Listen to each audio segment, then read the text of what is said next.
Quisiera que vayamos a leer un texto en Deuteronomio, capítulo 10. Y ponernos en tema con lo que llamo, si me puedes poner el título por lo menos, una dimensión casi desconocida de la misión de la Iglesia. Esta noche va a ser más bíblico la reflexión y esta mañana va a ser más de tipo informativa para hablar algo de la realidad sobre este aspecto de la misión que quizás no tomamos muy en cuenta. Y quisiera marcar el camino con este texto de Deuteronomio capítulo 10. De Deuteronomio capítulo 10.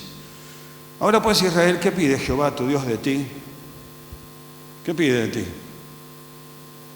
A veces, ¿qué pide el Señor de nosotros? No sé si ustedes analizan las canciones que estamos cantando. Yo sigo analizando las canciones y les confieso que algunas no las puedo cantar. O le cambio la letra. O sea, al cantar le cambio la letra. ¿Me pasó a uno de ustedes eso? O no canto o le cambio la letra. O digo, ¿qué estamos cantando? Entonces hay una canción que se escucha muy ahí, dice, dime que te mueve, ¿no? Si es una fragancia, dime que te mueve. Digo, si no sabemos lo que mueve a Dios, estamos fregados, diría un centroamericano. Estamos en el horno. Estamos en el horno si no sabemos lo que mueve a Dios. Y en ese mismo razonamiento, no es tan complicado pensar lo que Dios pide de nosotros. ¿Qué pide Dios? ¿Qué pide? ¿Qué espera de mí? ¿Qué espera de mí? ¿Qué quiere el Señor de mí? Me parece que es una pregunta existencial, profunda, que lleva a debates, a agonía, a meses de ayuno y de oración. ¿Por qué la complicamos tanto? Somos expertos en complicar lo simple y en simplificar lo complicado. No, eso no tanto. Lo primero, más que nada. Sobre todo como argentinos. Ahora pues, Israel, pueblo de Dios, todos nosotros, ¿qué pide Jehová tu Dios de ti? Sino que temas a Jehová tu Dios, que andes en todos sus caminos y que lo ames. Y que sirvas a Jehová tu Dios con todo tu corazón y con toda tu alma, que guardas sus mandamientos. Está claro, ¿no? Está claro. ¿Qué pide? Que lo ames, que lo obedezcas, que lo sigas. Y esa es la palabra del Nuevo Testamento para discípulo. No me voy a meter en ese tema, para otra conferencia que quieran hacer me invitan, para hablar del discipulado. Pero la palabra, una de las tres palabras del Nuevo Testamento para discípulo es seguimiento. O seguir en pos, ir en pos. ¿Qué pide el Señor de ti? Que lo ames, que lo sirvas, que lo sigas, que lo obedezcas. He aquí Jehová, tu Dios, de él son los cielos y la tierra, todas las cosas que hay en ella. Solamente tu Padre se agradó Jehová para amarlos y escogió a su descendencia después de ellos, a vosotros de entre todos los pueblos, como en este día. Circuncidad pues el prepucio de vuestro corazón, lenguaje que va a usar Romanos siglos después, el apóstol Pablo, sobre la circuncisión del corazón, no de la carne, y quejándose a los Gálatas dice, ojalá siguieran y se cortaran. Qué terrible el lenguaje que usa. En medio simbólico, pero dice, ojalá siguieran cuando ustedes quieren circuncidarse pensando que esto tiene algo que ver, ojalá que sigan y se corten todo. Eso es lo que le dice a los Gálatas. Tan enloquecido está porque ellos habían dejado la fe y ahora otra vez tomaban los ritos, las tradiciones y las cosas externas, ¿no? Circuncidar, esto lo dice Deuteronomio. Corten, circunciden, separen, limpien, purifiquen. Algo nos decía Carmen ayer, lo de adentro del corazón. Y no endurezcan la cerviz. No cierren el corazón. Porque Jehová vuestro Dios es Dios de dioses y Señor de señores. Acá está la fundamentación de lo que pide. Dios es grande, es el Señor, poderoso, temible, que no hace acepción de personas ni toma cohecho. Por eso Dios no puede ser argentino. Está claro. Jamás Dios podría ser argentino. Nunca, jamás. Acá está el texto bíblico para decírselo a todos los políticos. Dios no puede ser argentino, lo dice Deuteronomio claramente. No hace acepción de personas ni acepta cohecho, mordida, coima, etc. Que hace justicia, o sea, no solamente se define a Dios por lo que no hace, es una manera pobre de definir a Dios, como el cristiano no hace, es una pobrísima forma de definir lo que es un cristiano. Se define por lo que hace, no por lo que no hace. ¿Y qué hace? Hace justicia al huérfano, a la viuda, que ama también al extranjero. Que ama también al extranjero.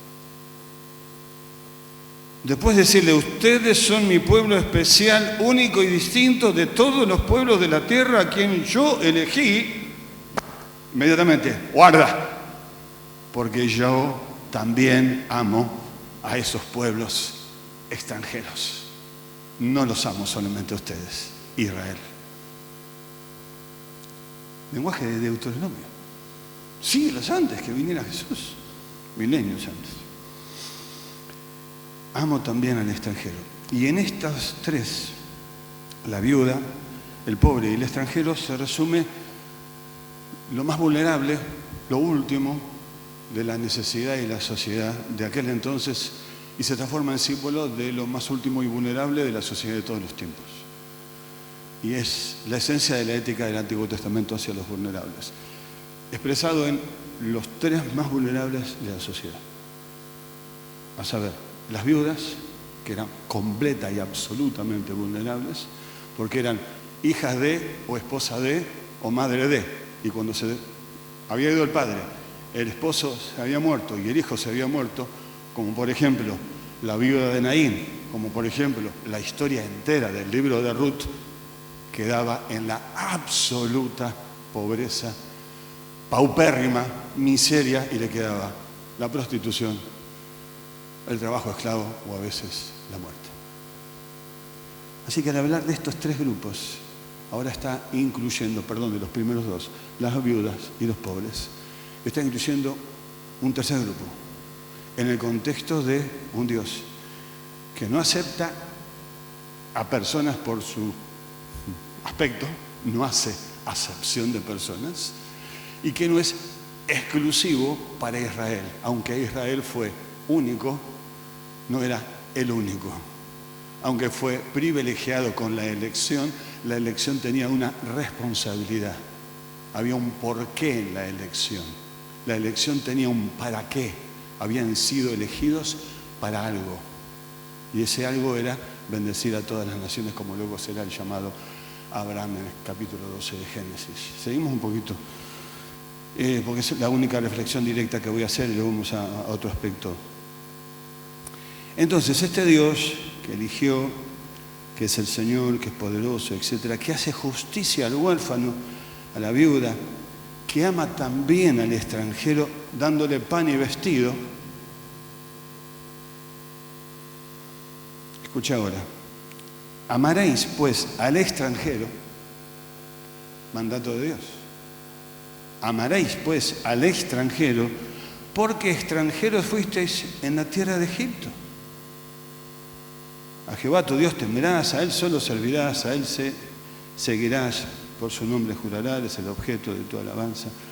Pero mirá, amarás pues al extranjero. Amarás pues al extranjero. Dios lo dice, Dios lo requiere, Dios lo pide, Dios lo modela, Dios lo ordena, y Dios nos llama en esta mañana a mirar a los extranjeros, a los otros, de una nueva manera. De eso se trata el fondo de lo que voy a compartir en esta mañana. Y esta dimensión desconocida de la misión, no sé para dónde está, a quién le tengo que hacer señas, pero... próxima, next. Bien. Esta realidad del desplazamiento forzado que la humanidad vive en la actualidad. Por eso, de eso se trata lo que quiero compartir con ustedes. Estamos haciendo un curso sobre este tema, dura 4 meses. Y yo tengo que decirle en 40 minutos lo que estoy compartiendo en 4 meses, una vez por semana, 1 hora y media, lo cual seguramente no lo voy a lograr. Y voy a, lamentablemente, mi amor, no sé si verás esta grabación en algún momento, pero no haré el consejo que siempre me pedís, es, sé breve, un punto corto, no te extiendas, no te vayas. Cada punto tuyo es un mensaje. Sí, amor. Y otra vez lamentablemente no voy a tomar en cuenta tu consejo. Pero haré todo lo posible. Porque quiero que pensemos juntos en esta dimensión de la misión que es casi desconocida por nosotros. Había una vieja serie en blanco y negro, todo es posible en la dimensión desconocida. La dimensión desconocida. Y aparecían casos rarísimos, extraños, todos de misterios. Todo es posible en la dimensión desconocida, decía la serie. ¿Se acuerdan algunos de ustedes que tienen más de 80? Nadie levantaba la mano porque no decía la edad, ¿viste? Nadie se quería jugar. Bueno, así que todo es posible. Esta dimensión de la misión que no siempre tomamos en cuenta. Y lo que quiero primero es poner un marco teológico al tema. ¿Han escuchado el concepto este de la Missio Dei? La misión de Dios.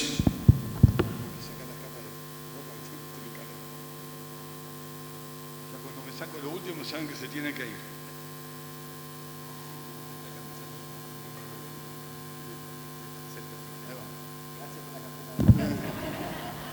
Guarda donde tocas porque te lleva, en la casa. Mira, entre tanta verdura, déjenme decir una verdura evangélica, donde tocas te manda porque tiene unción la campera.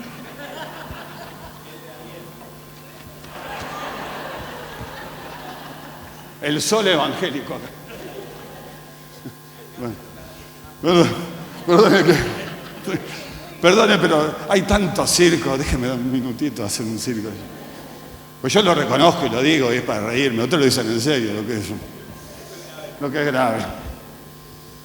Bueno, en fin, vamos ahí. La Missio Dei. Yo no me abrace esa puerta porque no voy a entrar ahí. Sigo de largo, aunque veo la luz y alguien me llama ahí. Sigo de largo. La Missio Dei.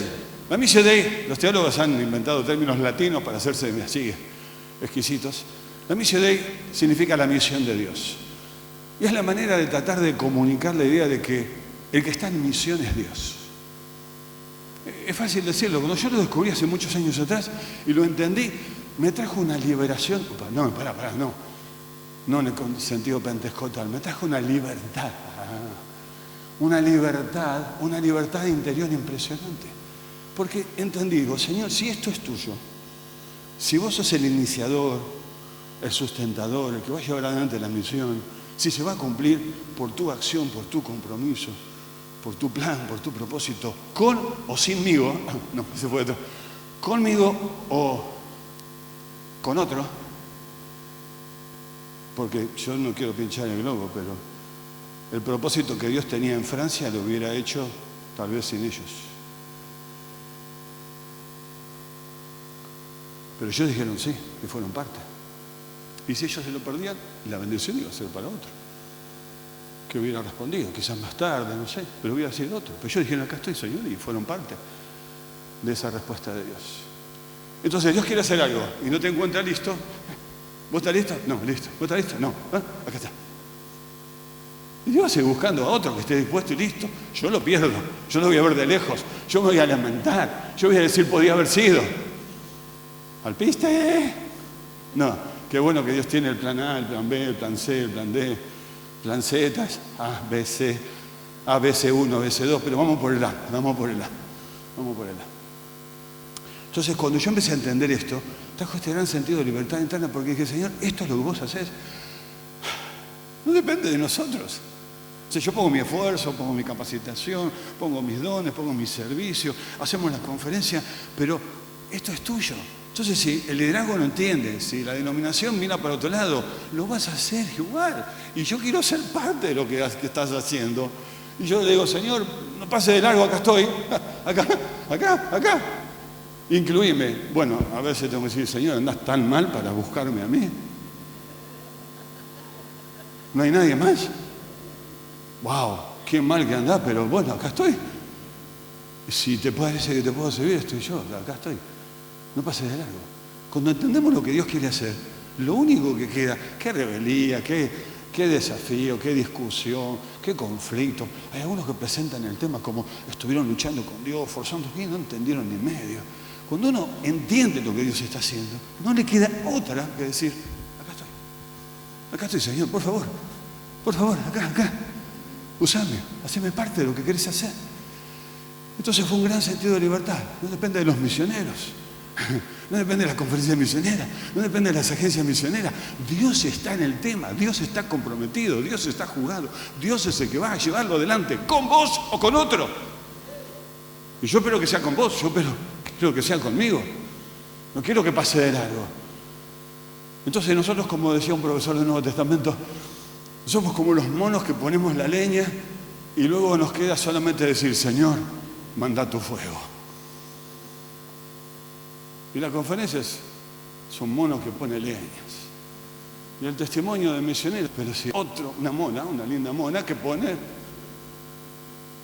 leñas, pero si Dios no enciende el fuego, nos vamos, será otro recuerdo y nada más. Entonces el concepto de la Missio Dei apunta a que Dios está en misión, Dios es el que inicia la misión, Dios sostiene la misión, Dios convoca la misión, Dios lleva adelante la misión, Dios va a consumar la misión. Él es el autor y el consumador de la misión y el sostenedor de la misión.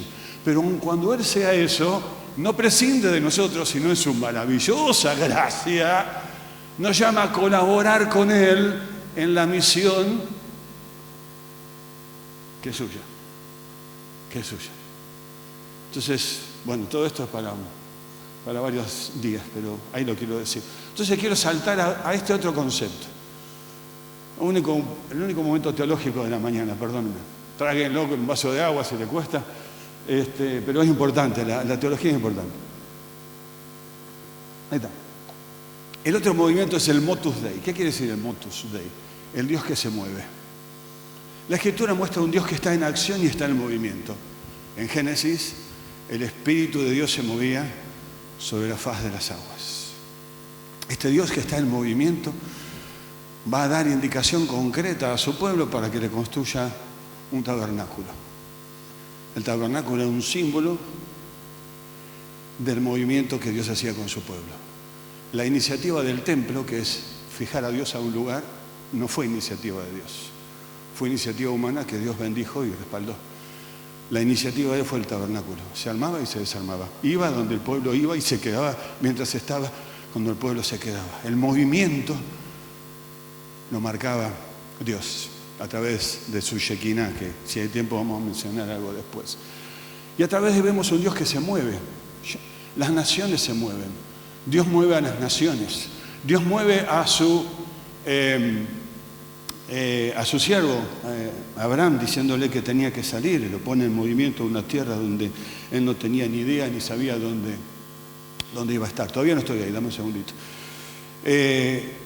Dios se mueve a través de la historia, mueve los imperios, mueve a su pueblo, los lleva a Egipto, los vuelve a traer. Este Dios que está en movimiento constantemente va a expresarse en la persona de Jesús. Andando, caminando, yendo, viniendo de uno y otro lugar. Y va a dejar al Espíritu Santo, que es el espíritu de la misión y el motorizador de la misión para llevar adelante la misión de Dios en todo el Nuevo Testamento, en los Hechos y hasta el final, en su consumación allí en Apocalipsis. Es un Dios que se mueve, un Dios que está en acción, un Dios que está en movimiento. Entonces, lo primero, Dios se mueve. Dios se mueve. Lo dicen en alguna iglesia, a mí no me gusta, pero lo voy a hacer. Decirle al lado, al que está al lado, Dios se mueve. Dale, Dios se mueve. Decirle al que está al otro lado, Dios se mueve. Decirle al que está atrás, Dios se mueve. Ahora dígamelo a mí. Dios se mueve. Pues se mueve, Dios se mueve, está en acción. No está imposibilitado, no está en el baño como le dice en su magistral crueldad el profeta allá arriba en el monte. La mujer está ocupada, la mujer está en el baño, así que griten más fuerte. Dios se mueve, está en acción. Dios se mueve. Lo segundo, la gente se mueve. La gente se mueve a lo largo de la Escritura. No tengo todo el tiempo para hacer un detalle con ustedes, pero pensemos en algunos casos donde vemos que la gente se mueve.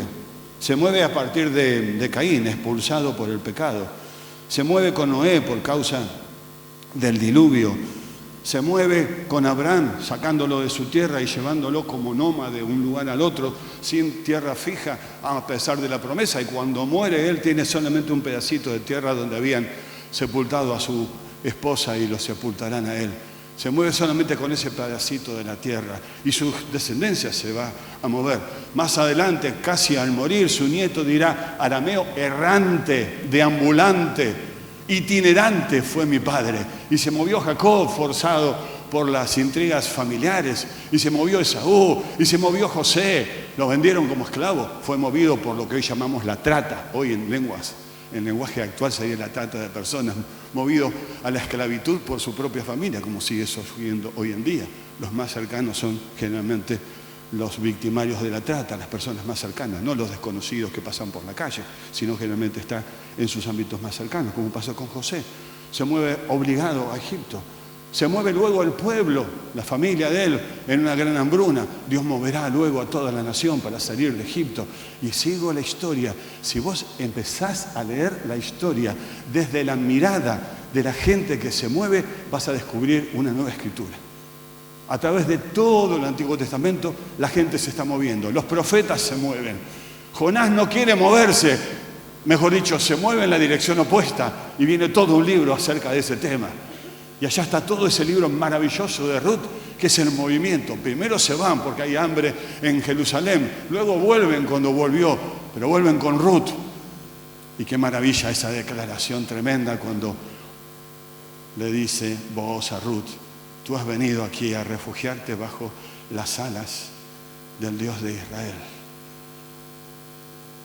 Es todo un libro sobre personas que se tienen que mover, cómo Dios mueve a esas personas y el propósito de Dios al mover a esas personas. Todo el libro de Ruth es una joya para entender esto. Los profetas se mueven, ahí está Jeremías. No vayan a Egipto, sométanse a Babilonia, lo lleva a Babilonia, sufre. Finalmente el remanente que se queda desobediente en Jerusalén se lo lleva de prepo a Egipto. Se mueve toda la nación en la dispersión, primero por Siria y luego por Babilonia. Se mueve nuevamente con 2 hilos, los hace volver. Se mueve a través de toda la Escritura la gente. La iglesia se mueven todos para venir a Hechos capítulo 2, a la gran fiesta de Pentecostés. Se mueven desde ahí a todas las naciones compartiendo el Evangelio y llegando el Evangelio seguramente a lo que hoy es Sudán, allá al fondo de África, por aquel eunuco que estaba ya leyendo el Antiguo Testamento, y lo vamos a encontrar. Mirá el impacto que había tenido la expansión. Se mueve por la muerte de Esteban, cuando finalmente, por causa de la persecución, Hechos 1:8, se mueven por el Espíritu Santo. Hechos 8:1 se mueven por la persecución. Vamos de vuelta. Hechos 1:8 se mueven por el Espíritu Santo. Hechos 8:1 se mueven por la persecución. ¿Por qué querés moverte? Te pregunto. A ver, elegí. Hechos 1:8. Hechos 1:8.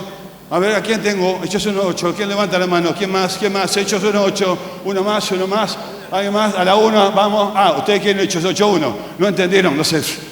¿Dónde están? ¿No saben que están en una conferencia misionera? Empezamos de vuelta. Buenos días, soy Daniel Bianche. Qué bueno que están. No quieren. La gente se mueve.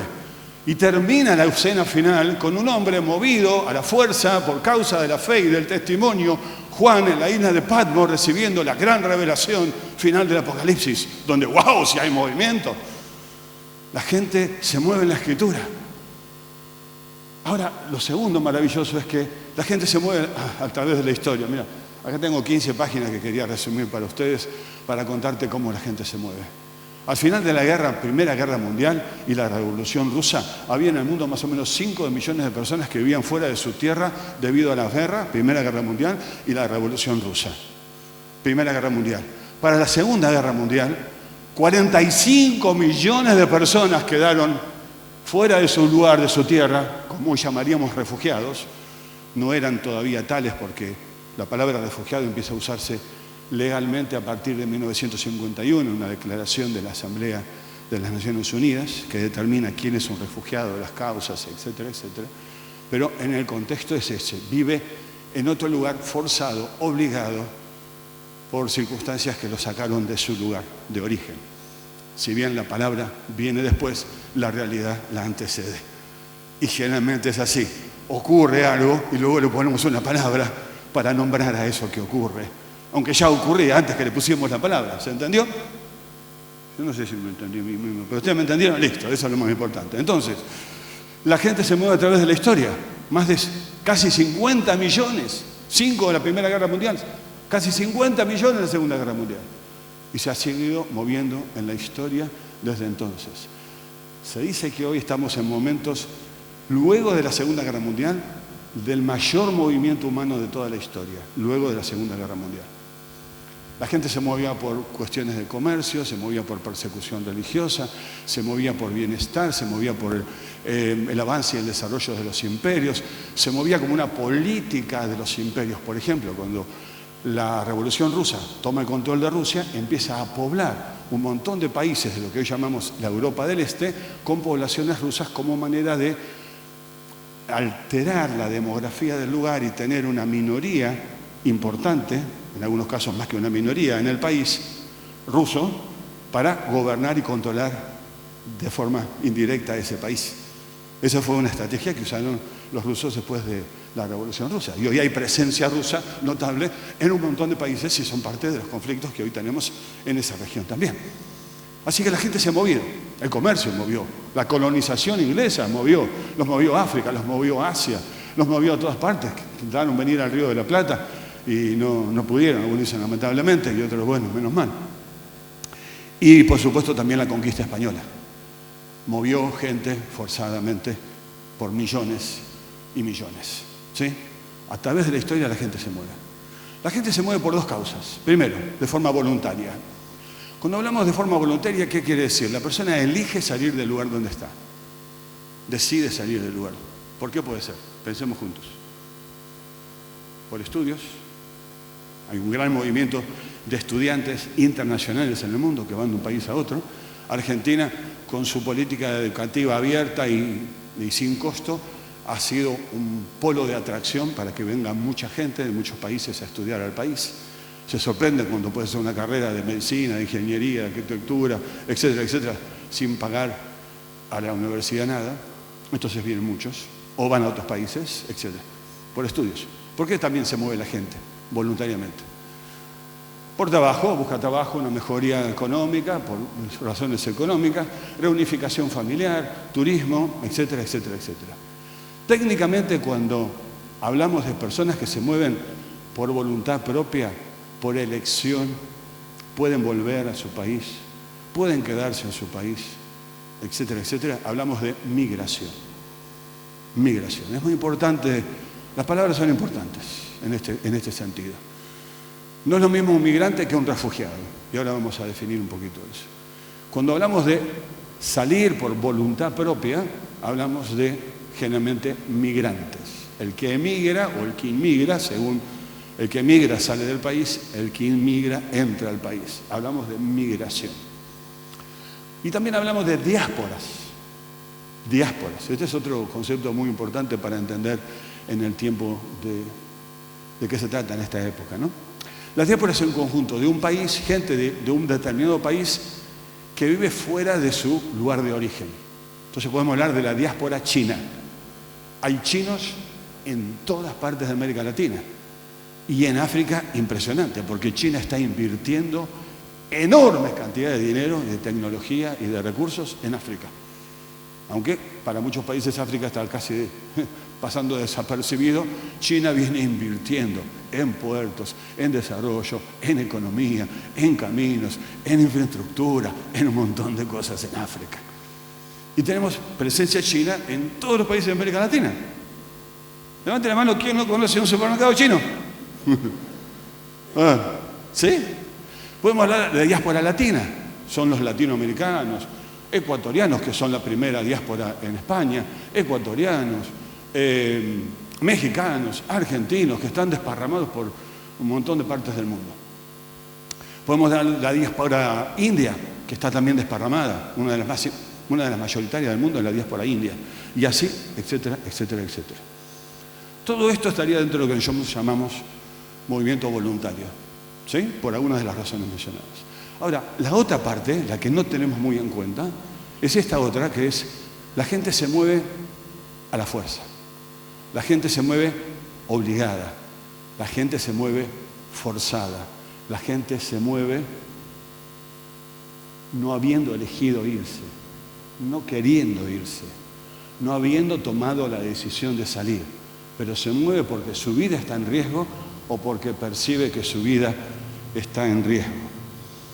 Les decía que en 1951 el ACNUR, a través de el acta y el pacto sobre este tema, define así la situación.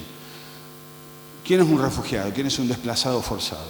Toda persona que debido a fundados temores de ser perseguido por motivos de raza, religión, nacionalidad, pertenencia a un grupo social u opinión política, se encuentre fuera del país de su nacionalidad y no puedan, a causa de dichos temores,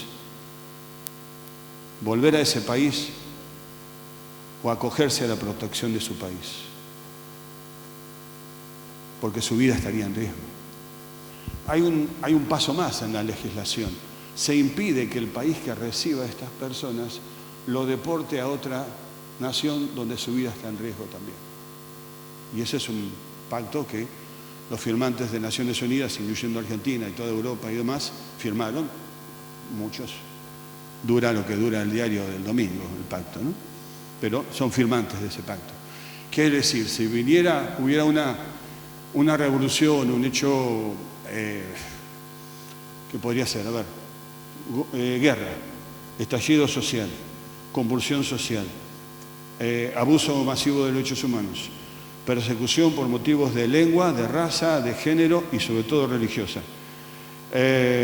Y últimamente más y más efectos del cambio climático o de eventos climáticos catastróficos, huracanes, tornados, inundaciones. Si esa gente, vamos a poner que ocurriera un evento así en Uruguay, y empiezan a venir a Uruguay, Argentina tiene la obligación por el derecho internacional de recibir a todos los uruguayos que vengan. Y si la vida de los uruguayos estuviera en peligro en Brasil, Argentina no podría enviarlos a Brasil. Esta es la legislación internacional. ¿De acuerdo? Entonces, cuando empezamos a ver esta realidad de la gente que se desplaza a la fuerza, hoy tenemos en el mundo más de 123 millones de personas. ¿Escuchaste? 123 millones de personas. Son 3 veces la población de Argentina. ¿Lo dimensionás? Son 3 veces la población de Argentina, para poner números redondos. 3 veces la población de Argentina. 123 millones de personas que fueron forzadas a salir de su lugar de origen debido a esas causas que te mencioné. Guerra, conflicto, abuso, persecución, etcétera, etcétera. Naciones Unidas, en sus estudios anuales que emiten el 20 de junio, que es el Día Mundial del Refugiado, nosotros de Conexión hacemos siempre eventos especiales durante esa semana, y este año también lo hemos hecho, el 20 de junio, pasó desapercibido siempre, porque en Argentina la coyuntura siempre gana. Coyuntura mata realidad en Argentina, ¿no? Entonces vino el Mundial de Clubes, el Día de la Bandera, listo. Entonces ni apareció en los noticieros el Día Mundial del Refugiado. Ahí estuvimos nosotros de hace 10 años hablando sobre esta realidad, todos los años, pero especialmente el 20 de junio, para poner más atención, porque es el día en que se van a conocer las estadísticas actuales que elabora el ACNUR, que es la Agencia de Naciones Unidas para los Refugiados. ¿Sí?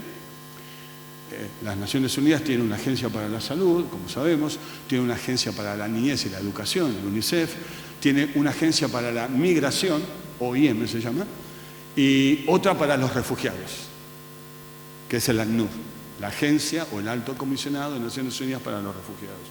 Cada año entonces se actualizan los datos a nivel mundial. Los datos de este año, que son en realidad de fines del 2024, porque se trabaja un año entero, así que hay que actualizarlos, a diciembre, al 31 de diciembre de 2024, que es lo certero que tenemos, había 123 millones de personas fuera de su lugar de nacimiento por motivos forzados, obligados, requeridos, en peligro de su vida. El número de arriba de migración es muy difícil de precisar. Se habla de 500, 600, 700 millones de personas que se movieron en el mundo por cualquier motivo no forzado. Ahora nos quedamos en segunda realidad. 123 millones, 3 veces la población de Argentina. Vamos a la siguiente. Y antes de ver este tercer punto acá, tenía aquí simplemente, no quiero apabullarlos con estadísticas y números, pero pensar en algunas de esas realidades más notables. Dentro de los 123 millones, tope de gama, número 1 en la lista, Sudán. Casi 15 millones de personas desplazadas a la fuerza. 15 millones de personas. Usted va a tener un artículo, creo que ya se los dieron, se lo van a mandar. Ok, hay un artículo donde yo escribo y pongo todas las estadísticas y los números. En el QR que está ahí lo van a leer. Y hay también un librito que yo hice para chicos de 9 a 13 años para trabajar esta temática en escuela dominical, campamentos, retiros, en la familia. Es un librito que preparé para chicos. Así es, todo eso está en el QR, lo van a poder llevar. No lo quiero inundar con estadísticas y con números. Decía una educadora argentina que lo que está en YouTube o en Internet no lo tenemos que enseñar.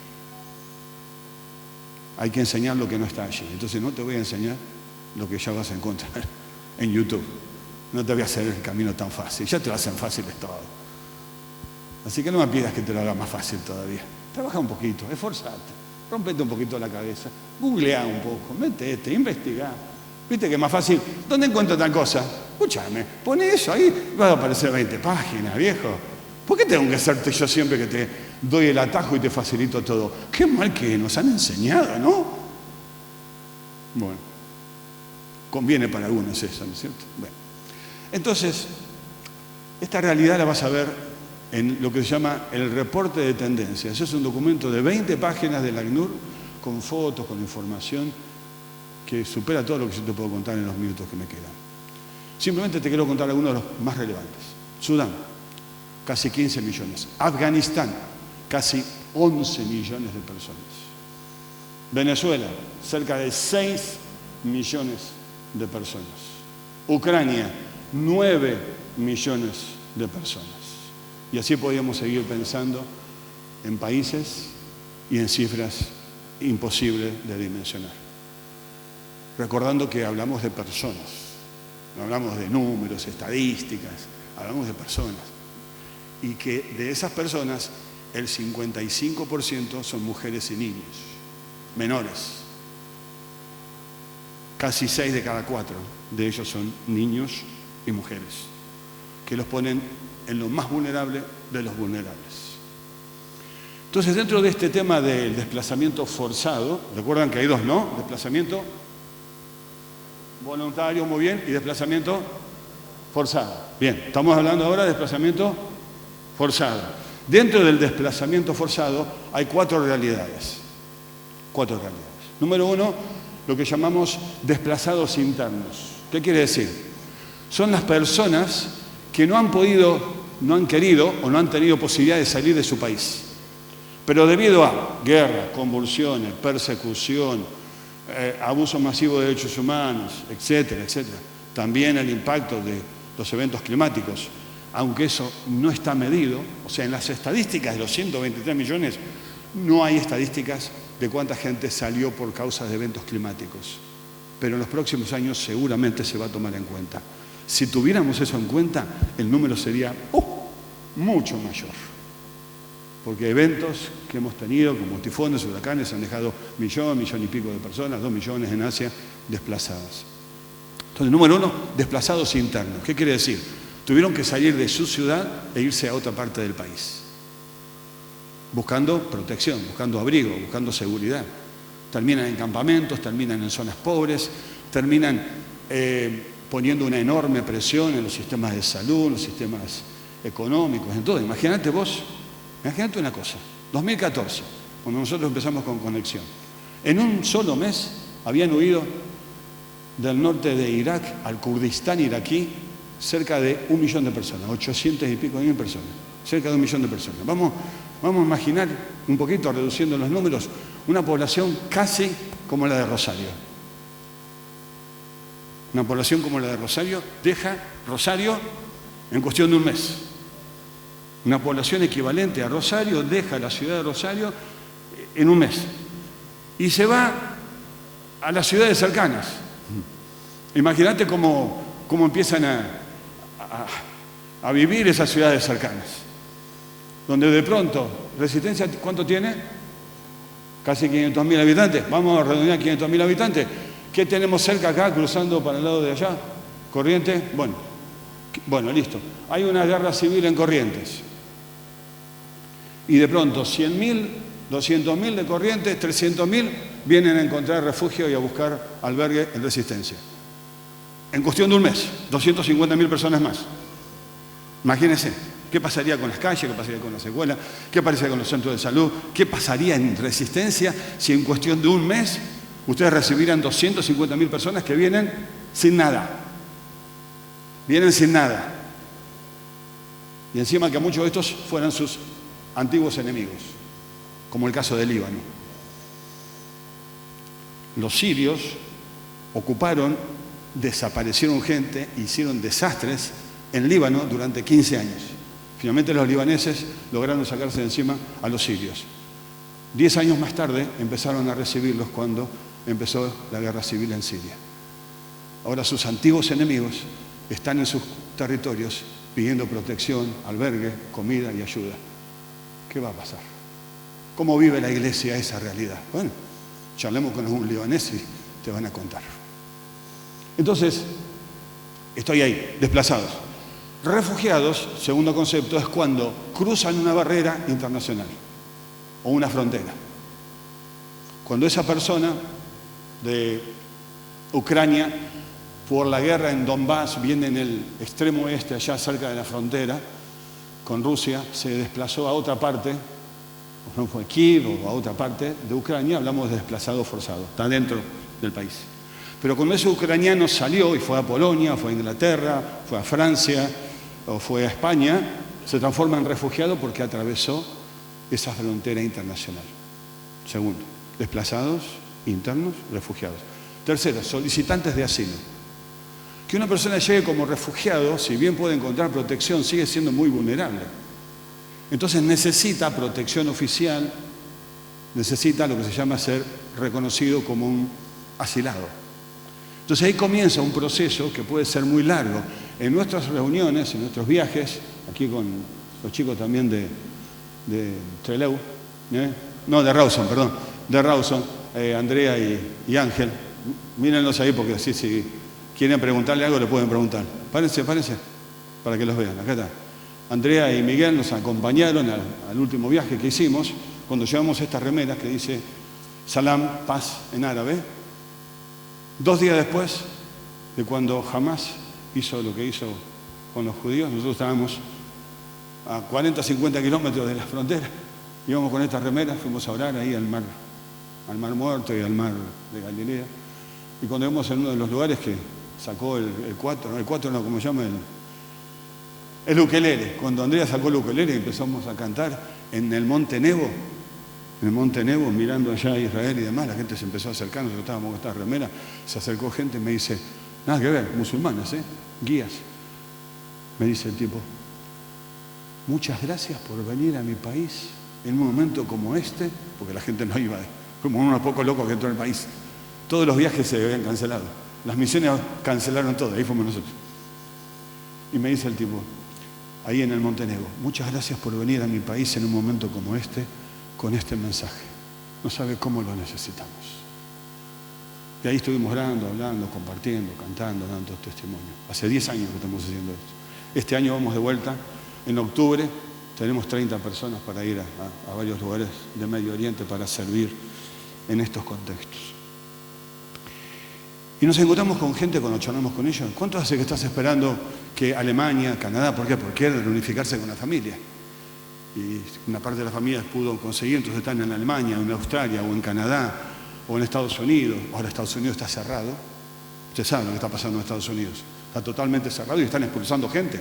Están sacando gente, aviones a los pavotes.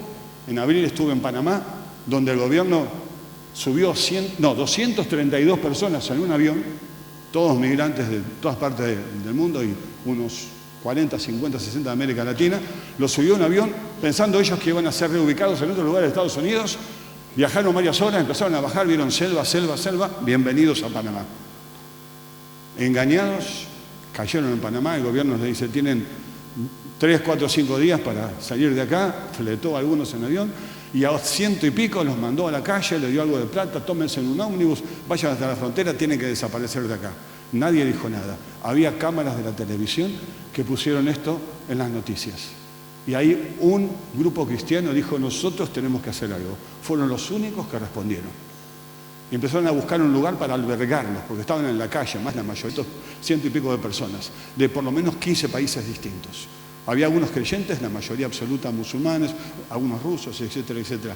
Nadie quiso albergarlos. Fueron a buscar lugares en los templos. ¿Para qué tenemos los templos? ¿Para qué lado está? Para allá, para allá. El templo.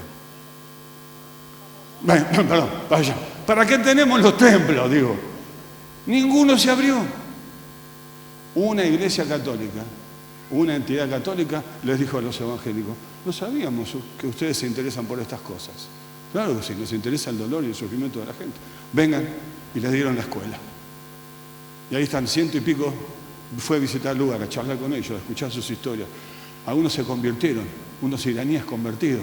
Y está él hablando en castellano, la traducción del Google en farsi, compartiendo el Evangelio y disciplinándolo con los elementos que se tienen en la mano, porque no hay ninguno que pueda hablar farsi, que es la lengua de ex Persia, la actual Irán.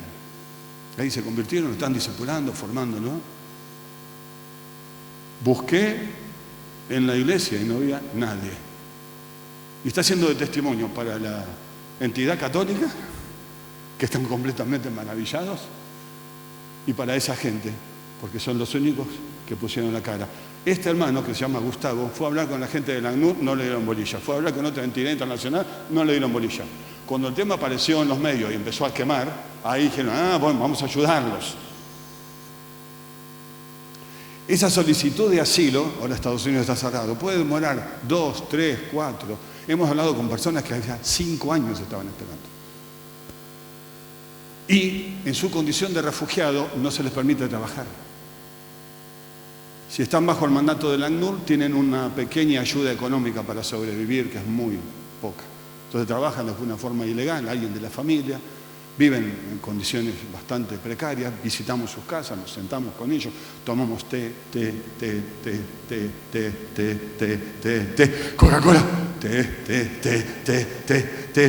Coca-Cola. Coca-Cola. Escuchamos sus historias. Lloran con nosotros y nosotros lloramos con ellos. Les puedo contar de una familia.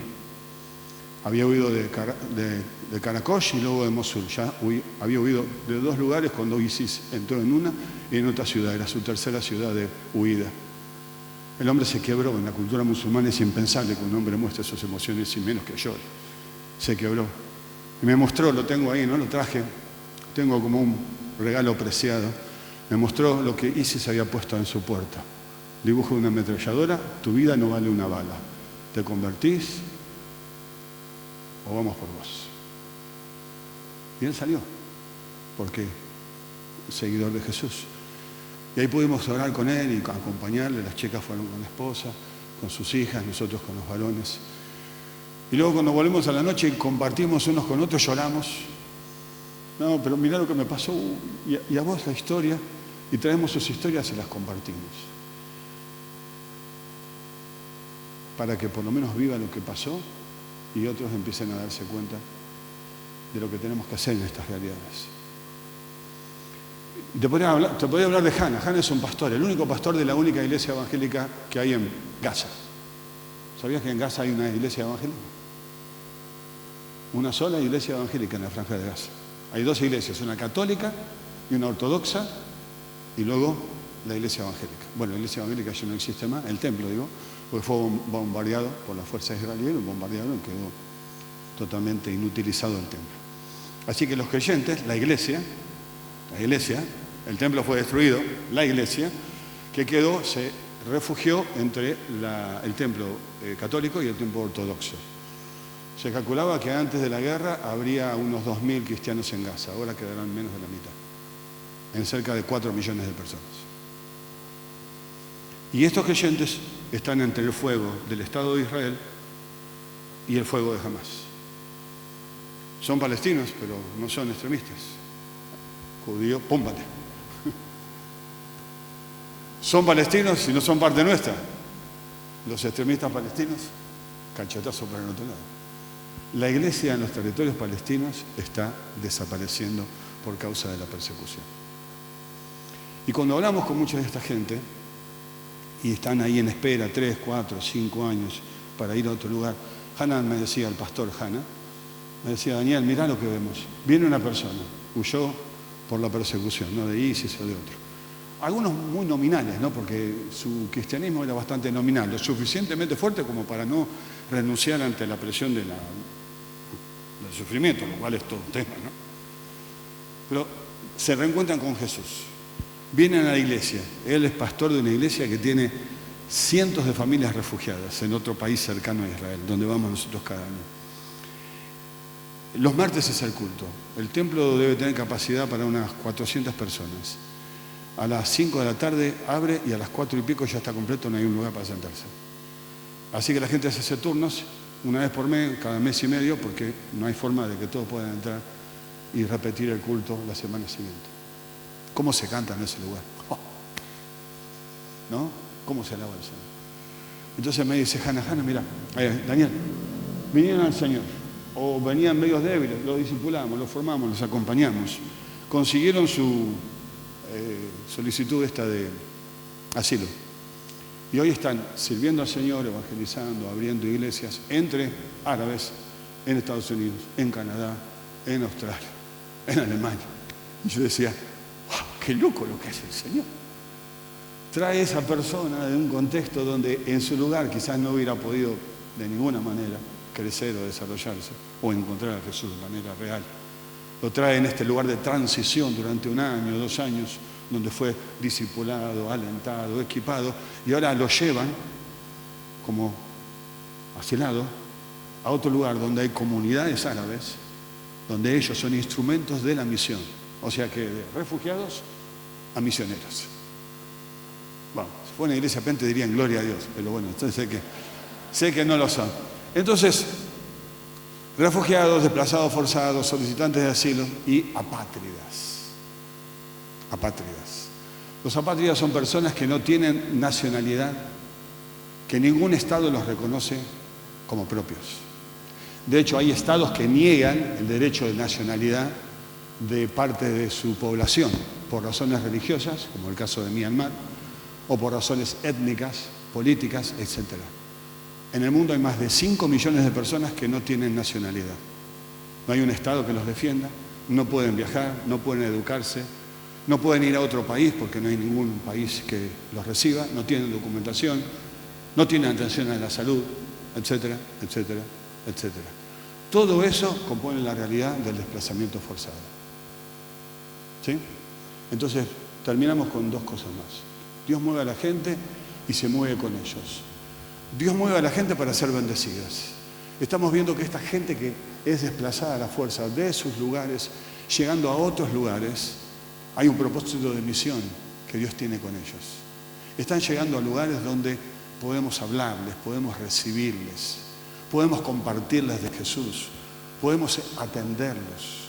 Están llegando a lugares hoy donde se están cerrando las fronteras.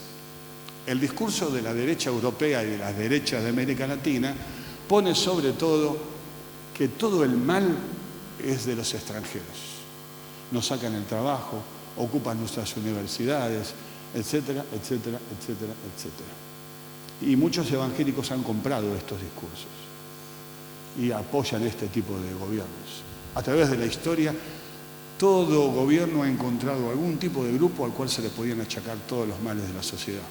El nazismo fue maestro en esto, acusando al judaísmo de todos los males que tenía Alemania y el mundo, y lo lograron perversamente bien.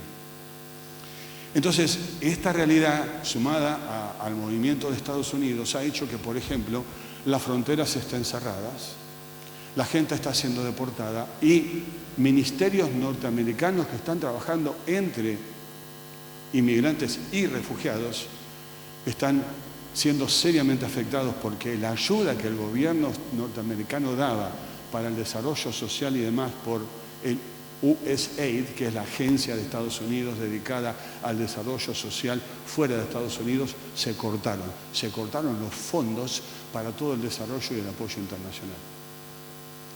Y el mensaje que me están dando, hace poquito, con motivo del 20 de junio, hablaba con uno de ellos, director de una red internacional que está trabajando en Estados Unidos, y me decía, en Estados Unidos la iglesia también está cerrando su corazón a la realidad de los extranjeros, los migrantes y los refugiados, la propia iglesia. No solamente la sociedad norteamericana, sino también la propia iglesia cristiana. Dios se mueve para bendecir a esas personas. Y Dios quiere bendecir los lugares donde esas personas van por medio de ellos. Mira, cuando empezás a leer más detenidamente y más puntualmente lo que dice la Escritura sobre lo que podríamos llamar la teología de la recepción o de la acogida, es impresionante. ¿Qué dice Hebreos? Que debemos recibir al extranjero porque algunos recibieron ángeles sin saberlo. Muy interesante. Cuando Jesús se pone a caminar con los dos que salen de Jerusalén rumbo a Emaús, ¿y vos sos un extranjero que no sabés lo que pasó? ¿Qué pasó? Cuéntenme. Díganme qué pasó. Y empieza a hablar con ellos. Ese extranjero era Jesús mismo. Y los discípulos no se habían dado cuenta. Es comenzar a ver que el otro, distinto, diferente, en lugar de venir a sacarme, me viene a dar algo que yo no tengo. Me viene a aportar algo que a mí me falta. Me viene a enriquecer con lo que Él tiene. Tenemos que reconocer que en nuestro corazón hay muchos prejuicios, etnocentrismo, racismo, anticiencia sobre la temática de xenofobia. Terminé una conferencia sobre la temática en una iglesia de algún lugar de Buenos Aires. Y cuando terminé, un joven, fortachón, bien grandote, como si me lo encuentro de noche me daría temor pasar por la vereda al lado de él, con ropa negra y una mecha y demás, me daría más temor todavía, me dice, casi llorando, Daniel, quiero confesar que yo tengo un corazón racista. Yo odio a este grupo, odio a este otro grupo. Y ahí hablábamos y nos llevamos a la cruz. Adentro nuestro hay un fariseo que tiene que ser extirpado. Vamos, yo le llamo la farisectomía. Tenemos que someternos a una farisectomía. Todos tenemos prejuicios bien metidos, encastrados adentro. El color de piel, el origen étnico, el apellido que portamos, el lugar donde estudiamos, la ropa y la marca que tenemos o que no tenemos, que hace que nuestros chicos estén enloquecidos porque han perdido su sentido de identidad y necesitan mostrarse de alguna manera y ponernos en gastos exorbitantes para que de alguna manera tengan eso para encajar, ahí tienen que encajar, ¿no? La ropa, el celular. El origen. En algunos países es los de la sierra, los del llano o los de las costas. Nosotros tenemos nuestras propias versiones acá, o no las tenemos. Y si vas a buscar trabajo sin abrir la boca, ¿acaso tu porte no te facilita o te cierra la entrada? Porque tenemos sesgos, tenemos prejuicios. Todos tenemos adentro esto que es fruto de la caída, fruto del pecado, que se ha expresado socialmente, educativamente, políticamente, socialmente, económicamente. Y que necesitamos venir delante de Dios, abrirlo, reconocerlo y pedir que Él lo quite, que lo desarraigue. No voy a hablar de cómo se dice a algunos de los vecinos de los países en tonos peyorativos, despectivos y humillantes. Esto es parte de lo que está allí en el corazón, esta esencia etnocéntrica, pecaminosa, que tiene que ser removida. Dios quiere usar a esta gente para bendecirles, a nosotros. Me decía un pastor, cuando hablé sobre el tema del 20 de junio, un pastor joven de Buenos Aires, dice, Daniel, qué bueno que está hablando de este tema. El 50% de mi iglesia son de otro país. Y vos sabés cómo me dan, me dice, que eso es una iglesia para esos. Un pastor me lo decía. Qué terrible. Sí, somos, o si no, esos. Y para aquellos, y para esto, para el otro, para todos. O si no, no somos iglesia, viejo. Bueno, cambiemos. Club exclusivo para los rubios, blancos, de apellido alemán. Seamos sinceros.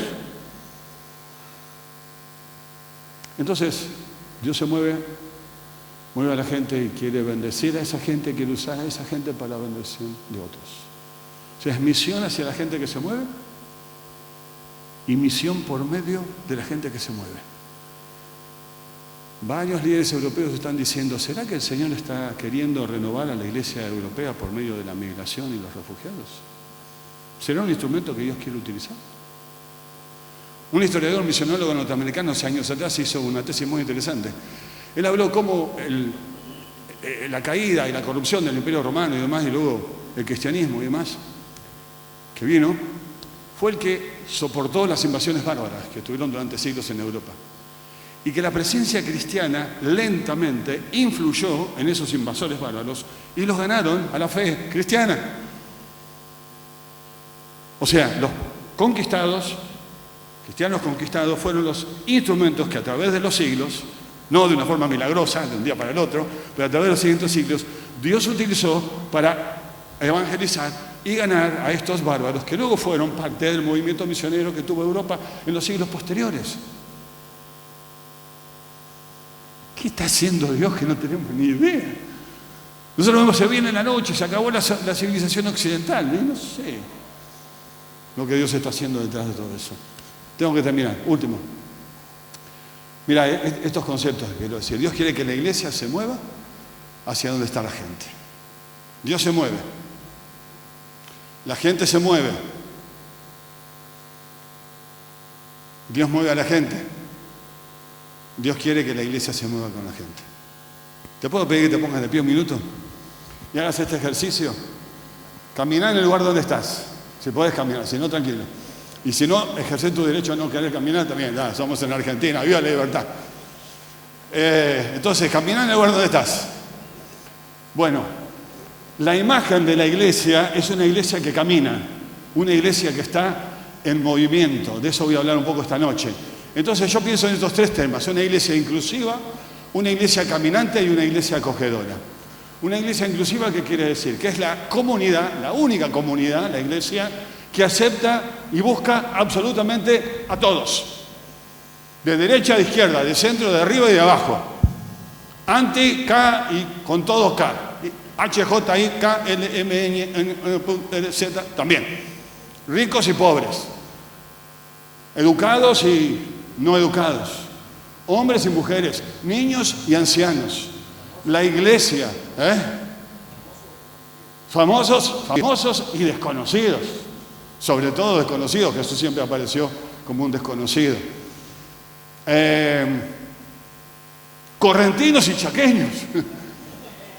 Porteños y chaqueños. Bueno, eso todavía es más difícil. Calladitos, introspectivos, silenciosos y locos, rabiosos, gloria de los pentecostales.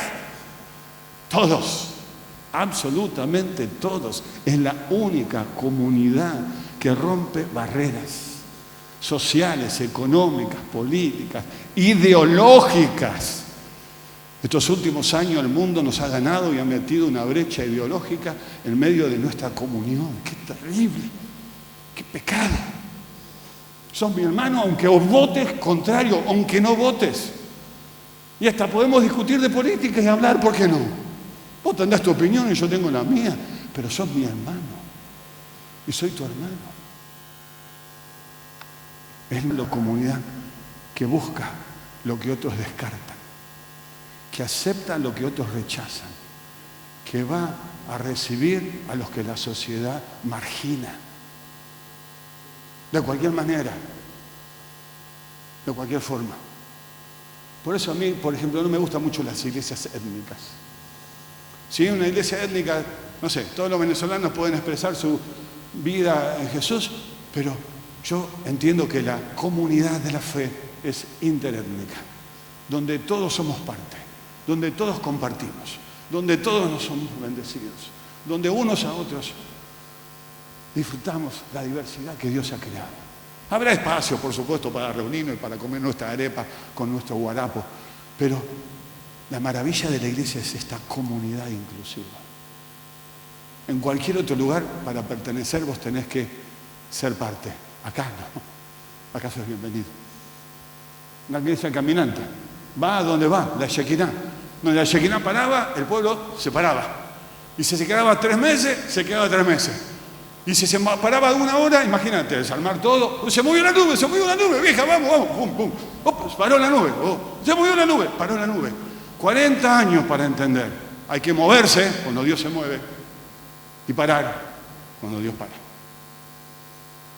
40 años llevó de aprendizaje. Hace 13 años el Señor me llevó a la costa atlántica argentina, me plantó la nube y la nube no se movió más. Y yo oré, ayuné, le tiré un lazo, le mandé un radar, le tiré piedrazos, soplé y la nube se planchó ahí y no se movió hasta el día de hoy. A veces queremos ir a algún lugar y Dios te dice, acá. Y a veces queremos quedarnos acá, estamos agarrados, estamos atrapados. Y Dios dice, tenés que ir. Nos movemos y nos paramos conforme a la dirección de Dios para nuestra vida. No todos se van, tampoco todos se quedan. Y tercero, esta iglesia acogedora. Esta iglesia que abre los brazos y recibe. La imagen más maravillosa, termino acá, es la del Padre en la historia triple de lo que está perdido. Se tiene que ir a buscar hasta encontrarse y cuando se encuentra se celebra. 3 historias y la más importante, la final. La del Padre que recibe. Al que está cerca y al que está lejos. Una iglesia que practica el costoso ministerio de recibir. Porque nos recibió Dios por medio de Jesús. Nosotros recibimos a Dios y ahora somos llamados a recibirnos los unos a los otros. Hay muchas cosas en las familias, que hay familias separadas y desunidas porque no han vivido la maravilla, el milagro del reencuentro, de la reconciliación, del recibirse. En las características de los pastores y líderes de Timoteo y de Tito se dice que deben ser hospedadores. Y esa palabra hospedador, en su original significa filoxenia, amor al extranjero, al desconocido, al diferente. Filoxenia. Y filoxenia es nuestra respuesta al antisemitismo, a la xenofobia y al racismo. Nosotros somos los que practicamos la filoxenia. Amamos como Dios nos mandó a amar, ya allí en Deuteronomio. Oramos. Somos la iglesia inclusiva. Sale a cruzar barreras, a romper fronteras, a ir donde otros no van, a tocar a lo que otros no tocan, a mirar lo que otros no miran, a invitar a aquellos que están siempre rechazados. Acción, la iglesia cruzar barreras y fronteras.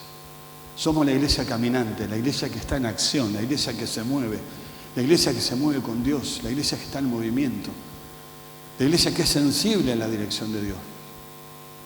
Y somos la iglesia que practica el alto costo de recibir, de abrir los brazos, de reconciliar y de permitir la reconciliación, de acercar a otros a Dios, pero también acercarlos a otros de los cuales hoy están separados, enemistados, peleados, heridos.